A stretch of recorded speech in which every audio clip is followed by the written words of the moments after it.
Hello dears, good morning all of you. I welcome to all of you in your channel English Mukul Guruji. Before starting my lecture, please subscribe the channel so that you can get the latest lectures of your syllabus. Subscribe one time and enjoy whole life.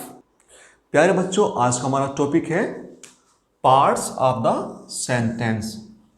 क्या name है? Parts of the sentence. My dears, my first question is that how many parts of a sentence are there in English grammar? कि English grammar में एक sentence के कितने parts होते हैं? Do you know? क्या आपको पता है? लुक हियर प्यारे बच्चों, देयर आर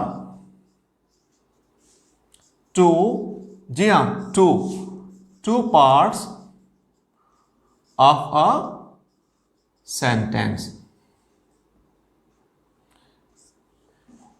कि एक सेंटेंस के कितने पार्ट्स होते हैं? 2 पार्ट्स होते हैं। अब सेकंड क्वेश्चन है, what are the names of 2 parts? जो 2 पार्ट्स होते हैं उनके क्या क्या नेम है? लुक हियर, फर्स्ट वन का नेम है सब्जेक्ट और सेकंड का नेम है प्रेडिकेट। फर्स्ट वन क्या हमारा? सब्जेक्ट और सेकंड वन प्रेडिकेट। जब हम सब्जेक्ट और प्रेडिकेट दोनों को मिला देते हैं तो क्या बनता है? एक सेंटेंस बनता है। जी हां, सेंटेंस। फॉर एग्जाम्पल देखते हैं, Ram is writing a letter. Ram is writing a letter. इसमें राम क्या हमारा? Subject. Is writing a letter, ये क्या हमारा? प्रेडिकेट। अब क्वेश्चन क्या है कि what is subject and what is predicate? प्यारे बच्चों, अब हमारा फर्स्ट क्वेश्चन है, what is a subject? Subject हम किसे कहते हैं? Look here, subject.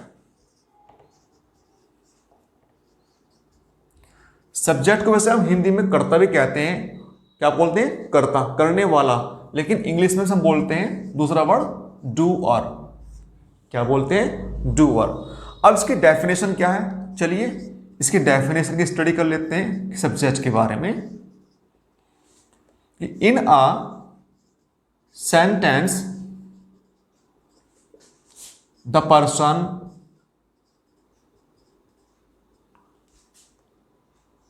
Place thing और idea we speak about is called a subject। क्या डेफिनेशन है? In a sentence the person place thing और idea we speak about is called a subject. एक sentence में जिसके बारे में हम बात करते हैं, चाहे वो पर्सन हो, प्लेस हो, थिंग हो या आइडिया हो, that is called a subject. उसे हम सब्जेक्ट कहते हैं। For example, Ram is writing a letter. Ram is writing a letter. तो इस सेंटेंस में हम किसके बारे में बात कर रहे हैं? राम के विषय में हम बात कर रहे हैं, राम।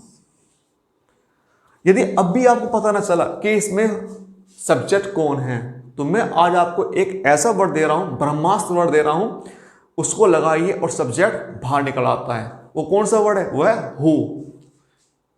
कौन सा वर्ड है? हु। जैसे क्वेश्चन बनाता हूं मैं इसका, who is writing a letter. कि भैया लेटर कौन लिख रहा है? कौन लिख रहा है लेटर? राम। तो राम क्या हुआ हमारा?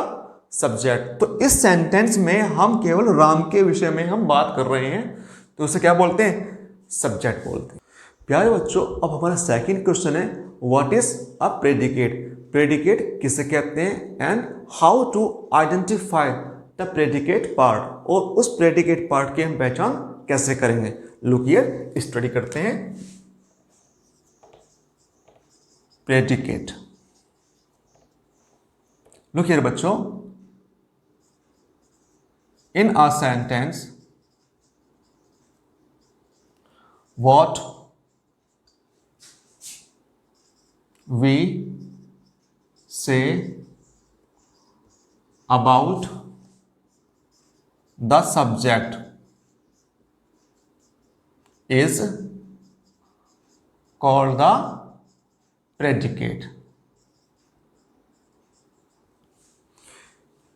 डेफिनेशन है, इन अ सेंटेंस, एक सेंटेंस में what we say about the subject, कि जो हम सब्जेक्ट के बारे में कहते हैं इज कॉल्ड प्रेडिकेट, वो प्रेडिकेट कहलाता है। इन डिफरेंट वर्ड्स, सेंटेंस का वो पार्ट जो हमें सब्जेक्ट के बारे में कुछ बताता है is called predicate. For example, Ram is writing a letter. Do you know who is Ram? Ram क्या है? राम हमारा सब्जेक्ट है। You know very well. Is writing a letter, ये सारा का सारा पार्ट हमारा कौन सा पार्ट है? प्रेडिकेट पार्ट है, क्योंकि ये वो पार्ट है जो हमें राम के विषय में बता रहा है, राम के बारे में बता रहा है। प्यारे बच्चों, मैं आज आपको एक और की देने वाला हूं कि how to identify the predicate part. प्यारे बच्चों, सब्जेक्ट के बाद जो भी वर्ड सेंटेंस में आता है वो प्रेडिकेट कहलाता है। लुक हियर, ये हमारा राम, राम क्या है? सब्जेक्ट है। राम को अलग निकाल दीजिए, जो पार्ट बचा हमारा वो हमारा सारे का सारा कौन सा पार्ट है? प्रेडिकेट पार्ट है। तो today we have known about subject and predicate part. प्यारे बच्चों, मैंने कुछ बोर्ड में सेंटेंसेस लिखे हैं, चलिए हम उसमें स्टडी करते हैं और फाइंड आउट करते हैं अपना सब्जेक्ट और predicate part. Look here, first sentence है, India is a leader in the software industry. अब इसमें ये सेंटेंस कौन सा, पहले तो हमें फाइंड आउट करना है। ये हमारा फर्स्ट सेंटेंस हमारा असर्टिव सेंटेंस है, और असर्टिव कौन सा? अफर्मेटिव, जैसे हम बोलते हैं पॉजिटिव सेंटेंस। तो असर्टिव सेंटेंस में यदि हमें सब्जेक्ट निकालना तो उसकी सिंपल सी पहचान है कि हेल्पिंग वर्ड से जो पोर्शन पहले होता है उसे हम सब्जेक्ट कहते हैं। तो इंडिया क्या हमारा? सब्जेक्ट, और रिमेनिंग पार्ट क्या हुआ हमारा? Predicate part. सेकंड सेंटेंस लेते हैं, has she brought the books. Last में क्या आया? Question mark. इट मीन्स ये इंटेरोगेटिव सेंटेंस है हमारा, और इसके हम स्टडी करते हैं। हैज पहले हमारी हेल्पिंग वर्ड आ चुकी है, has she brought the books. इसमें सी हमारा क्या है? सब्जेक्ट होता है। इंटेरोगेटिव सेंटेंस में हेल्पिंग वर्ब के बाद 99% जो वर्ड आता है वो सब्जेक्ट कहलाता है।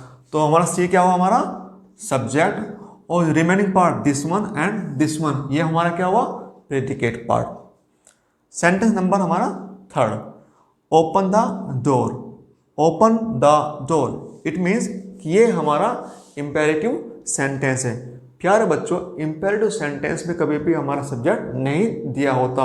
सब्जेक्ट हमारा हिडन होता है, साइलेंट होता है, और वो क्या होता है? यू। तो इसमें हमारा सब्जेक्ट क्या हुआ? यू, और ये पार्ट क्या हुआ हमारा? प्रेडिकेट। हमारा फोर्थ सेंटेंस है, what a beautiful beach it is. Last में हमारे आया है sign of exclamation, it means ये हमारा एक्सक्लेमेटरी सेंटेंस है। What a beautiful beach, beach इसमें हमारा मास्टर वर्ड है, मेन वर्ड है, हेड वर्ड है, और यही हमारा सब्जेक्ट है, क्योंकि इसमें हम सब्जेक्ट के बारे में बात कर रहे हैं, इसमें हम बीच के बारे में बात कर रहे हैं। और जो ये हमारा रिमेनिंग पार्ट है, what a beautiful it is, ये हमारा प्रेडिकेट है। प्यारे बच्चों, ये थी हमारी एक्सरसाइज नंबर 1, जिसमें मैंने आपको 4 सेंटेंस के बारे में डिस्कस किया। Assertive sentence, interrogative sentence, imperative sentence and exclamatory sentence. I hope कि आपने आज सीखा सब्जेक्ट एंड प्रेडिकेट। मुझे पूरी उम्मीद है कि ये वीडियो आपको अच्छी लगी हो। Thank you very much.